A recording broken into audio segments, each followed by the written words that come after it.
Hello guys, welcome मैचर guys. ICR mock test में आप सभी का स्वागत है। तो गाइस इस मॉक टेस्ट में यहाँ पे हम इसको मिनी मॉक टेस्ट कह सकते हैं, क्योंकि हम 60% करने वाले हैं सभी के। तो चलिए देख लेते हैं, ये मिक्स्ड क्वेश्चन रहेंगे।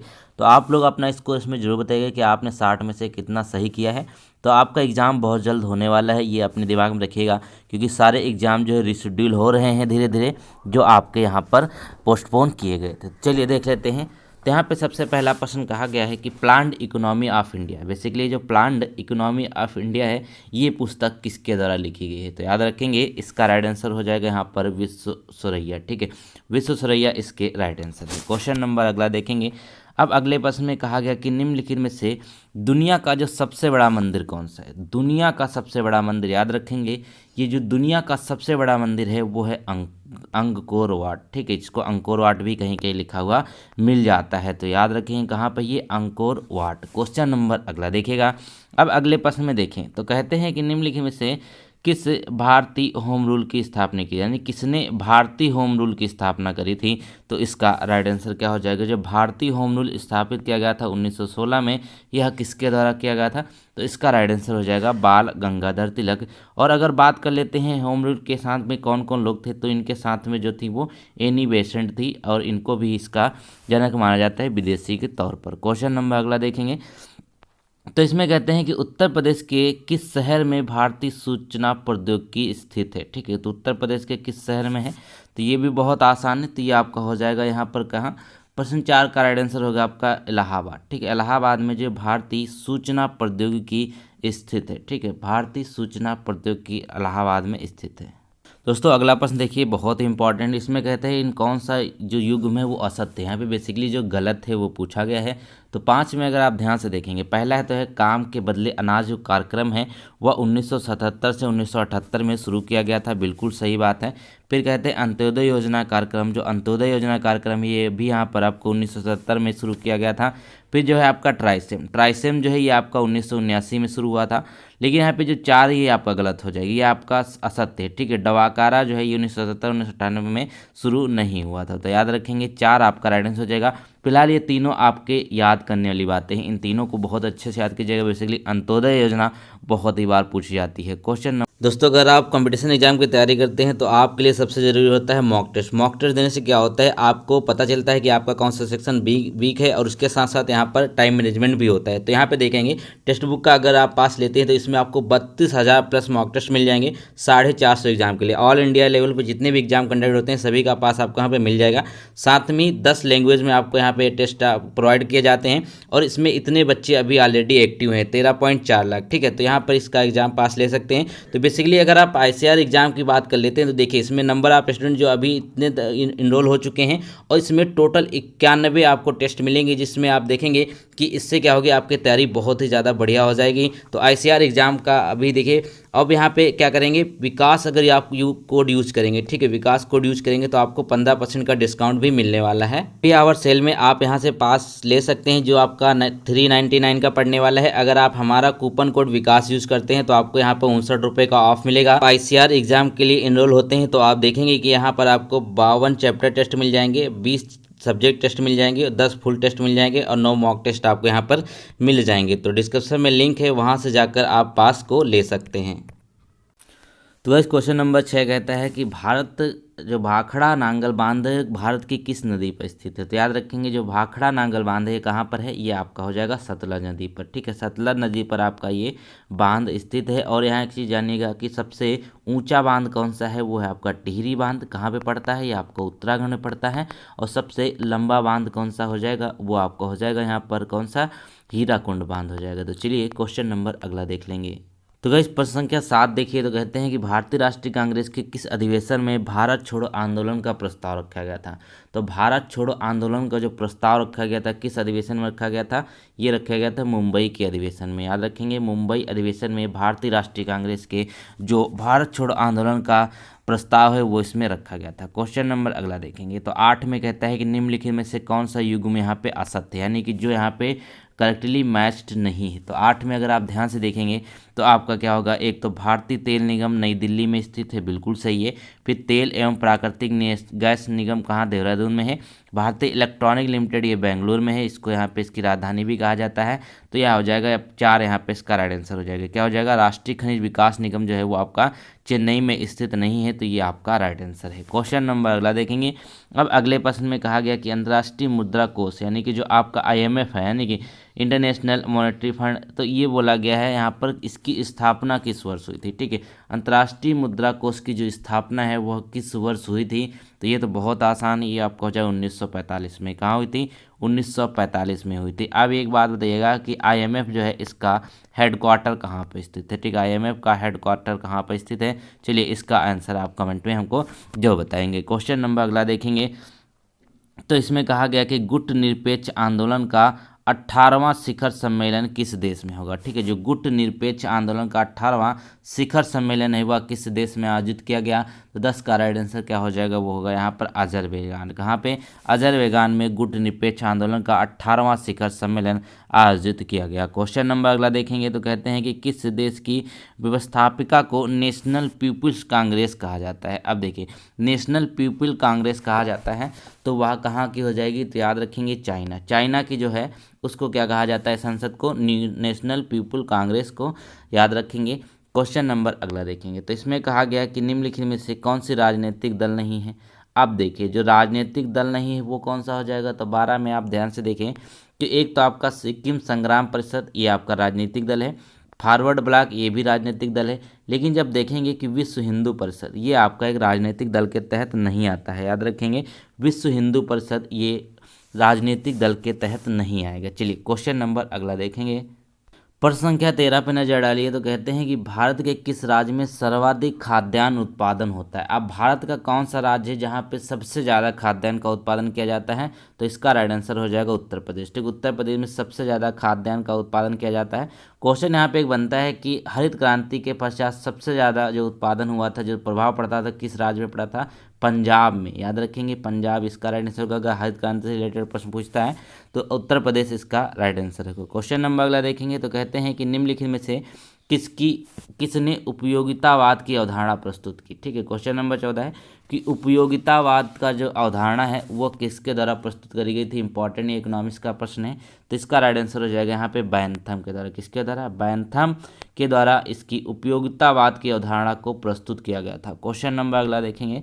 तो इसमें कहा गया कि किसने सुराज से श्रेष्ठर माना है। ठीक है, स्वराज को सुराज्य से श्रेष्ठर माना है, यह कथन किसके द्वारा कहा गया था। तो देखिएगा, जो स्वराज है ना वो सुराज्य से श्रेष्ठर है, ये तो कहा गया था किसके द्वारा, इन्होंने कहा था स्वामी दयानंद सरस्वती। किसने कहा था, स्वामी दयानंद सरस्वती ने ये बात कही थी कि जो स्वराज्य है वह सुराज्य से श्रेष्ठर है हमेशा। क्वेश्चन नंबर अगला देखेंगे। इसमें कहा गया कि निम्नलिखित में से कौन सा देश G8 का सदस्य नहीं है। अब G8 जो है आप जानते हैं कि इसमें क्या है, आपको इसमें बहुत सारी चीज़ें मिल जाती हैं, जैसे कि आपकी एक संस्था होती है पूरी G8।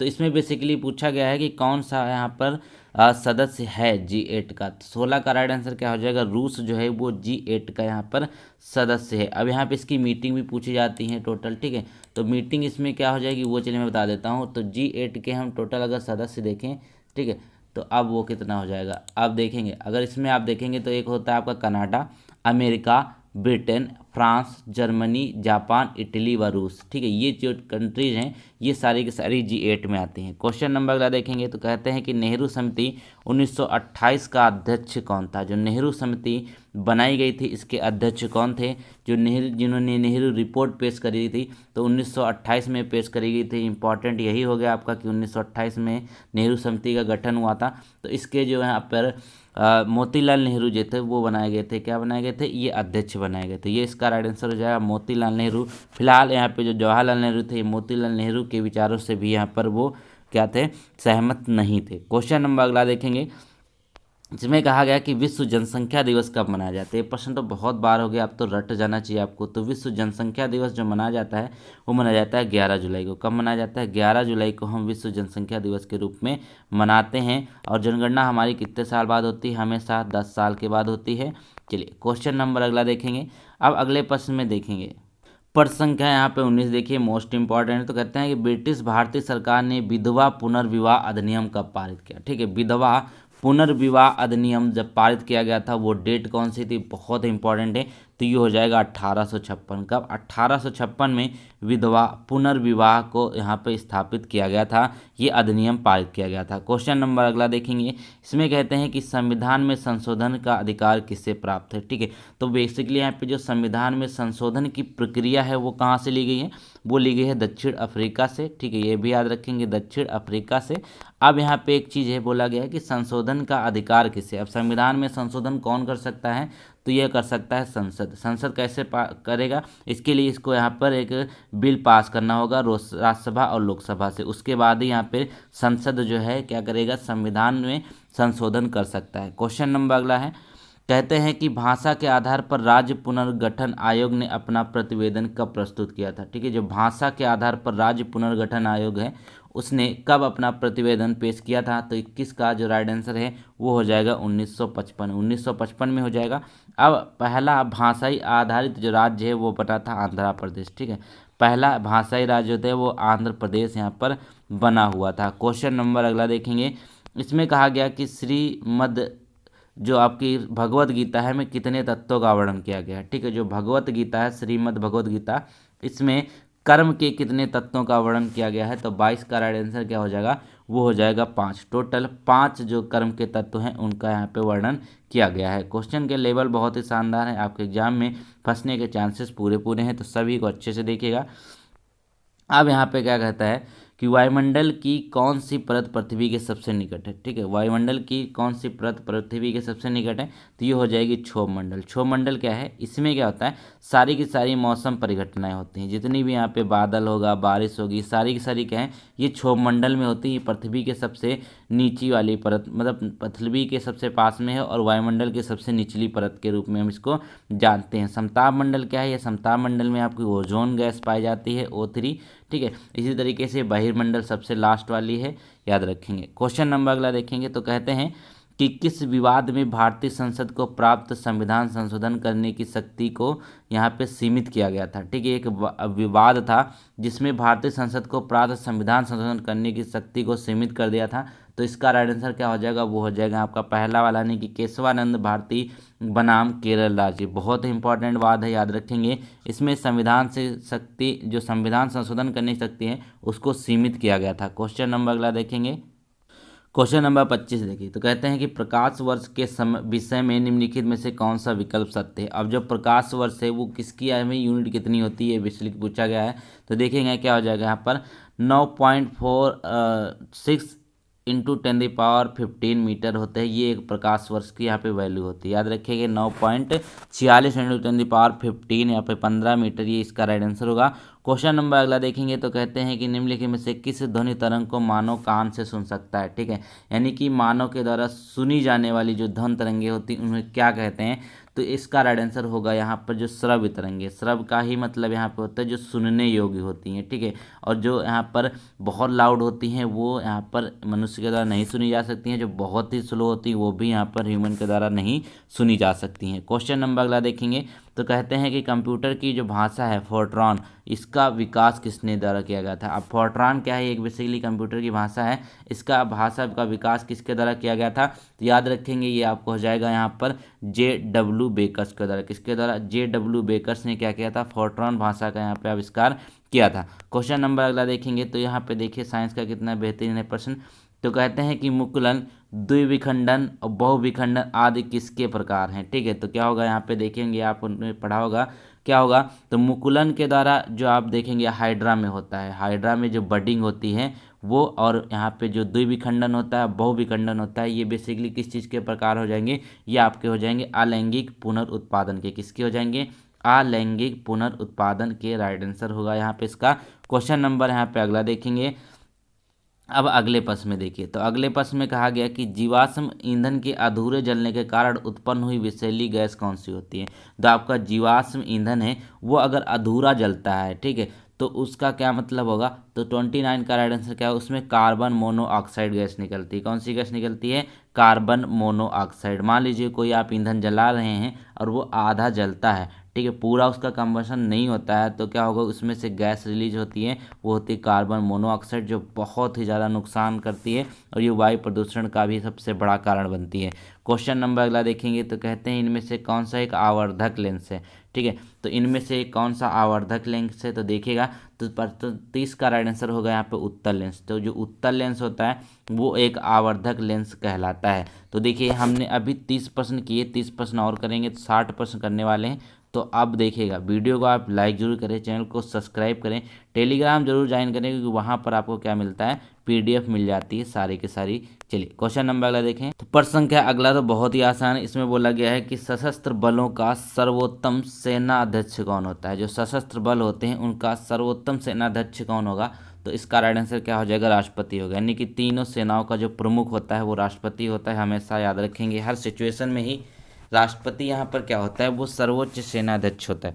क्वेश्चन नंबर अगला देखेंगे। अब अगले प्रश्न में कहते हैं कि कंप्यूटर का मस्तिष्क किसे कहा जाता है। जीके में प्रश्न पूछे जा सकते हैं, याद रखेंगे, ये मत समझिएगा कि आप कंप्यूटर करा रहे हैं। तो कंप्यूटर का मस्तिष्क किसके जाना जाता है, तो सीपीयू हो जाएगा। बेसिकली क्या होता है, जो आपकी सेंट्रल प्रोसेसिंग यूनिट होती है इसको कंप्यूटर का मस्तिष्क कहा जाता है। क्वेश्चन नंबर अगला देखिए। अगले में कहते हैं कि प्राकृतिक गैस में हाइड्रोजन का कितना परसेंटेज होता है। जो प्राकृतिक गैस होती है, जो नेचुरल गैस होती है, इसमें जो हाइड्रोजन का परसेंटेज कितना होता है, तो देखिएगा इसका राइट आंसर होगा यहाँ पर आपका 95%। ठीक है, क्या होती है, जो आपकी नेचुरल गैसेस होती हैं, नेचुरल गैसेस, उसमें क्या होता है, उसमें आपका हाइड्रोजन का परसेंटेज जो बेसिकली वो 95% तक होता है। चलिए क्वेश्चन नंबर अब अगला देखेंगे। अगले प्रश्न में कहते हैं कि जल गैस में कार्बन मोनोऑक्साइड का कितना परसेंट होता है। ठीक है, तो देखिएगा ये कार्बन मोनोऑक्साइड में पूछा गया कि कितना परसेंट होता है, तो देखिएगा 34 का राइट आंसर क्या हो जाएगा, वो आपका हो जाएगा यहाँ पर 2, यानी कि 45% इसका राइट आंसर होगा। क्वेश्चन नंबर अगला देखिएगा, बहुत ही शानदार प्रश्न है। तो कहते हैं किस साम्राज्य का तुंगभद्रा नदी ने संपोषण किया है। ठीक है, यानी कि उसका एक तरीके से जीवन यापन किया है। तो किस साम्राज्य का तुंगभद्रा नदी ने किया है, तो तुंगभद्रा नदी का आप देखेंगे कि वह कहाँ पर स्थित है, तो वो हो जाएगी विजयनगर। विजयनगर जो था बहुत ही फेमस है हिस्ट्री में। तो विजयनगर का जो पोषण किया गया है वो तुंगभद्रा नदी के द्वारा। पोषण का मतलब क्या है, जैसे इसी के नदी के इर्द गिर्द इनकी अर्थव्यवस्था जो पूरी सारी की सारी जो स्थिति। क्वेश्चन नंबर अगला है कि वनस्पति विज्ञान का जनक किसे कहा जाता है। ठीक है, तो वनस्पति विज्ञान यानी कि जो बॉटनी के जनक हैं वो किसे जाना जाएंगे, तो 36 का राइट आंसर क्या हो जाएगा, वो देखिएगा, वो आपका हो जाएगा 36 का एक क्या हो जाएगा, थियोफ्रेस्टस। ठीक है, वनस्पति विज्ञान के जनक जो है वो आपके हो जाएंगे थियोफ्रेस्टस। क्वेश्चन नंबर अगला देखेंगे। अगला प्रश्न देखिए। अगले प्रश्न में कहा गया है कि जो श्रृंगार के लिए दर्पण होता है, बेसिकली जहाँ पे ये आप लोग जो श्रृंगार करते हैं, सजते संवरते हैं, तो उसके निर्माण के लिए चांदी का उपयोग क्यों किया जाता है। उसमें जो आपका बेसिकली दर्पण होता है उसके चांदी का उपयोग किया जाता है, उसको लेप जो किया जाता है उस तरीके से, तो क्या होगा, चांदी की सतह प्रकाश को अच्छी तरह परावर्तक कर सके। ठीक है, जितना बढ़िया रिफ्लेक्शन होगा उतना ही आप अच्छे दिखेंगे उस शीशे में, उस मिरर में। तो इसका राइट आंसर क्या हो जाएगा, सी हो जाएगा। इसीलिए वहाँ पे क्या है, चांदी का लेप की एक परत चढ़ाई जाती है मिरर के पीछे, ताकि आपका रिफ्लेक्शन बहुत अच्छा हो और आप बहुत खूबसूरत दिखें। क्वेश्चन नंबर अगला देखिएगा। तो अगले में कहा गया है कि भारतीय संविधान में संसदीय प्रणाली की अवधारणा, जो संसदीय प्रणाली की अवधारणा है वो कहाँ से ली गई है, तो देखिएगा जो संसदीय प्रणाली की अवधारणा है वह ली गई है यूके के संविधान से। ठीक है, कहाँ से, जो यूके है, जो ब्रिटेन है, वहाँ से लिया गया है। ठीक है, चलिए क्वेश्चन नंबर अगला देखेंगे। अगला प्रश्न बहुत इंपॉर्टेंट, कहते हैं कि जो विंबलडन टूर्नामेंट है या किस खेल से संबंधित है। ठीक है, जो विंबलडन है वो किस खेल से संबंधित है, ये तो बहुत आसान है, ये आपको हो जाएगा टेनिस से। ठीक है, टेनिस से संबंधित है विंबलडन, याद रखेंगे। चलिए क्वेश्चन नंबर अगला देखें। तो अगले प्रश्न में कहा गया कि कॉपर सल्फेट विलयन का लोहे के पात्र में संग्रह क्यों नहीं किया जाता। जो कॉपर सल्फेट है उसको हम एक लोहे के पात्र में, आयरन के पात्र में क्यों नहीं रखते हैं, तो इसका जो रीज़न है बेसिकली वो बहुत शानदार है। क्यों, क्योंकि लोहा कॉपर सल्फेट विलियम में घुल जाता है। जो आपका आयरन है वो कॉपर सल्फेट में जो है वो डिजॉल्व हो जाएगा, उसमें घुल जाएगा, इसीलिए उसमें इसको नहीं रखा जाता है। तो 40 का राइट आंसर क्या हो जाएगा, यहाँ पर 1 हो जाएगा। क्वेश्चन नंबर देखिए 41। अब यहाँ पे 41 में जो कहा गया वो चीज़ें देख लेंगे। तो कहते हैं कि जो रोमन साम्राज्य में निम्नलिखित में से कौन सा काले सोना के रूप में जाना जाता था। ठीक है, जो रोमन साम्राज्य था उसमें काले सोना के रूप में हम किसको जानते हैं। तो देखिएगा 41 का राइट आंसर क्या है, वो आपका हो जाएगा काली मिर्च। ठीक है, रोमन में काली मिर्च को काले सोना को दर्जा दिया गया था। क्वेश्चन नंबर अगला देखेंगे। तो कहते हैं कि भारत का जो स्थायी अनुसंधान केंद्र दक्षिण गंगोत्री है वो कहाँ पर स्थित है। ठीक है, जो स्थायी दक्षिण गंगोत्री जो स्थित है वो कहाँ पे है। तो 42 का राइट आंसर होगा आपका अंटार्कटिका। ठीक, कहाँ पे है, अंटार्कटिका में ये स्थित है। क्वेश्चन नंबर यहाँ पे अगले देख लेते हैं। तो गाइस अगला क्वेश्चन कहता है वह धातु जो प्रज्वलन ताप पर गर्म करने पर चमकीले प्रकाश के साथ जलती है वह कौन सी धातु है। तो देखिएगा इसका राइट आंसर हो जाएगा 43 का, वो होगा मैग्नीशियम। मैग्नीशियम रिबन को आप जलाते हैं तो क्या होगा, एक वाइट प्रकाश निकलता है बहुत ही तेजी से। तो यही इसका राइट आंसर होगा, ये आपके एनसीईआरटी में भी आराम से दिया हुआ है। क्वेश्चन देखिए अगर कहता है 44 में बोला गया कि जो बनारस कन्याकुमारी राष्ट्रीय राजमार्ग है वो कौन सा है। जो वाराणसी से निकलता है कन्याकुमारी तक, वो राष्ट्रीय राजमार्ग कौन सा कहलाएगा। तो वो होता है आपका NH7। ठीक है, NH7 जो है, NH का मतलब है नेशनल हाईवे होता है NH का मतलब। तो क्या है, ये आपका कन्याकुमारी तक जाता है बनारस से। क्वेश्चन नंबर अगला देखेंगे। तो कहते हैं कि वह विज्ञान जो जीवों की समानता का संबंध रखता है क्या कहलाता है। तो जीवों की जो समानता का संबंध रखता है बेसिकली उस विज्ञान को हम क्या कहते हैं। तो 45 का यहाँ पे राइट आंसर होगा, वो हो जाएगा आपके लिए 2, यानी कि उसको कहा जाता है अनुवांशिकी। क्या कहा जाता है उसको, अनुवांशिकी इसको कहा जाता है। क्वेश्चन नंबर अगला देखेंगे। तो कहते हैं कि जो बेसिकली यहाँ पर एक पर्सन उत्तर प्रदेश में मंडलों और जनपदों का अनुपात कितना है। ठीक है, मंडल में जो अनुपात कितने हैं। तो बेसिकली अब यहाँ पे जानने योग्य बात यह है कि उत्तर प्रदेश में मंडल कितने हैं। तो टोटल यहाँ पे 18 मंडल है, जनपद कितने हैं, टोटल 75 हैं। तो यही तो इसका अनुपात होगा, यानी कि ऑप्शन आपका ये हो जाएगा बिल्कुल सही, यानी कि 18:75। क्वेश्चन नंबर अगला देखिए। तो कहते हैं कि प्रोग्रामिंग में कुछ कथनों और दोहराना आमतौर पर क्या कहलाता है। कुछ कथनों को दोहराना आमतौर पर क्या कहलाएगा। तो 47 का राइट आंसर है आपका, वो हो जाएगा लूप, उसको लूप कहा जाता है। क्वेश्चन नंबर अगला है, जो यूएनओ है ना, यूएनओ की सुरक्षा समिति का निम्न में से कौन स्थायी सदस्य है। तो यूएनओ की जो सुरक्षा समिति, अभी भारत क्या है 2 साल के लिए चुना गया था। ठीक है, तो यूएनओ की सुरक्षा समिति का कौन स्थायी सदस्य है। तो देखिएगा 48 का राइट आंसर क्या होगा। इसमें जो फ्रांस है ना, ये आपका क्या है, ये स्थायी सदस्य। और फ्रांस से हमने क्या खरीदा है, राफेल। ठीक है, राफेल विमान जो है वो हमने फ्रांस से खरीदा है। क्वेश्चन नंबर अगला देखेंगे। तो गाइस क्वेश्चन नंबर 49 कहता है कि उत्तर प्रदेश राज्य निम्न से किस कृषि के बाद सर्वाधिक रोजगार में लगे हुए हैं। ठीक है, यानी कि जो कृषि के बाद जो सबसे ज़्यादा रोजगार में लगे हुए व्यक्ति कौन से किस क्षेत्र में है। तो वो हो जाएगा आपका हथकरघा उद्योग। हथकरघा उद्योग का मतलब क्या है, जो हाथ से सारे उद्योग चलाए जाते हैं। जैसे क्या हो गया, जैसे आपका ये दरी उद्योग हो गया, कालीन उद्योग हो गया, इसमें क्या हो गया, हाथ से चलाए जाते हैं। तो अगला क्वेश्चन देखिएगा। तो कहते हैं कि ब्राज़ील का विस्तीर्ण कॉफ़ी खेलों का क्या है। ठीक है, यहाँ पे देखिए ब्राज़ील का जो विस्तार कॉफ़ी खेलों को क्या कहा जाता है। तो याद रखेंगे इसका राइट आंसर हो जाएगा 50 का, वो हो जाएगा आपका, इसको कहते हैं फजेडस। क्या कहते हैं इसको, फजेडस कहा जाता है। क्वेश्चन नंबर अगला देखें। तो कहते हैं कि बेरियम को आदर्श गैस का इलेक्ट्रॉन विन्यास प्राप्त करने के लिए इलेक्ट्रॉनों को डोज इलेक्ट्रॉन को खोना होता है। चलिए क्वेश्चन पूरा मैं दिखा देता हूँ। तो कहा गया कि जो बेरियम है ना, उसके आदर्श गैस का इलेक्ट्रॉन विन्यास प्राप्त करने के लिए इलेक्ट्रॉन को डैश इलेक्ट्रॉन को खोना पड़ेगा। तो इसके लिए कितने इलेक्ट्रॉन उसको खोना होगा। तो उसको खोना होगा टोटल 2 इलेक्ट्रॉनों को, क्या 2 इलेक्ट्रॉनों को उसको यहाँ पर खोना पड़ेगा। चलिए क्वेश्चन नंबर अगला देखेंगे। इसमें कहा गया कि जो कंप्यूटर के जनक के रूप में किसे जाना जाता है। तो सभी को पता ही हो जाए, चार्ल्स बेबेज जो है कंप्यूटर के जनक के रूप में जाने जाते हैं। क्वेश्चन नंबर अगला देखेंगे। तो कहते हैं कि तेलुगु कहाँ की शासकीय भाषा है। बेसिकली जो तेलुगु भाषा है, आपने इसमें मूवीज वगैरह देखी होंगी। तो बेसिकली जैसे अपने यहाँ की भाषा हिंदी है, तो तेलुगु राजकीय भाषा शासकीय भाषा कहाँ की है। तो ये हो जाएगा आपका आंध्र प्रदेश। आंध्र प्रदेश में जो है तेलुगु भाषा सबसे ज़्यादा प्रचलित है, यही वहाँ पे बहुत ज़्यादा बोली जाती है। तो इसका राइट आंसर हो जाएगा तेलुगु। क्वेश्चन नंबर अगला देखेंगे।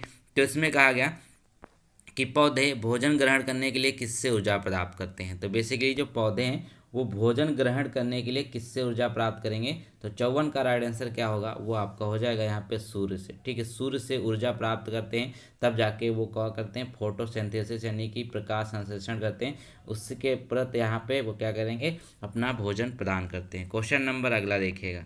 पद संख्या अगला देखें तो कहते हैं कि भारतीय दलहन शोध संस्थान उत्तर प्रदेश के किस राज्य में स्थित है? तो भारतीय दलहन शोध संस्थान जो है वो कहाँ पर हो जाएगा? तो होगा यहाँ पर आपका लखनऊ में। ठीक है, 54 का राइट आंसर क्या होगा? लखनऊ हो जाएगा। क्वेश्चन नंबर अगला देखें तो कहते हैं जो आपका सुंदरवन टाइगर रिजर्व किस राज्य में स्थित है? यहाँ पे टाइगर होगा, याद रखेंगे। सुंदरवन टाइगर रिजर्व जो है किस राज्य में स्थित है? तो ये हो जाएगा पश्चिम बंगाल। पश्चिम बंगाल में क्या है आपको वहीं पर देखने को मिलेगा सुंदरवन डेल्टा। क्वेश्चन नंबर अगला देखिएगा तो कहते हैं कि स्तनधारी में मस्तिष्क का सबसे विकसित अंग उसके आदमी। चलिए पूरा क्वेश्चन आपको पहले दिखा देता हूँ। ठीक है, तो कहते हैं कि जो स्तनधारी में मस्तिष्क का सबसे विक्षिप्त अंग जिससे आदमी प्रजनन कर सकता है, आविष्कार कर सकता है, कला एवं भाषा को प्रस्तुत कर सकता है, तो उसको क्या कहा जाता है? ठीक है, तो 56 का राइट आंसर क्या होगा? वो आपका हो जाएगा यहाँ पर इनमें से कोई नहीं। ठीक है, क्या हो जाएगा? इनमें से कोई नहीं, क्योंकि यहाँ पे देखिए अब आदमी जिससे प्रजनन करता है, कला एवं भाषा को प्रस्तुत कर सकता है, तो इसका राइट आंसर क्या होगा? वो यहाँ पर इनमें से कोई नहीं। क्वेश्चन नंबर अगर देखें 58 तो कहते हैं कि मानव मूत्र का रंग पीला किस वजह से होता है? ठीक है, तो ये तो बहुत ही आसान, मैं एक बार करा भी चुका हूँ, तो हो जाएगा यूरोक्रोम। ठीक है, यूरोक्रोम के द्वारा क्या होता है? यूरोक्रोम के कारण ही मानव का मूत्र जो है हल्का पीले रंग का आपको दिखाई देता है। क्वेश्चन नंबर यहाँ पे देखें 59 तो कहता है कि पौधों का शिथिल होने की जो डैश की वजह होता है, जो पौधों का शिथिल होने की जो वजह है वो क्या होगा? तो देखिए 59 का राइट आंसर क्या होगा? वाष्पोत्सर्जन। वाष्पोत्सर्जन की वजह से होता है पौधों का शिथिल होना। ठीक है, क्वेश्चन नंबर अगला देखेंगे। इसमें कहा गया है कि राष्ट्रीय डेयरी अनुसंधान कहाँ पर स्थित है? राष्ट्रीय डेयरी अनुसंधान जो स्थित है वो कहाँ पे है? तो इसका राइट आंसर हो जाएगा करनाल। करनाल कहाँ पे? ये आपका हरियाणा में है, याद रखेंगे।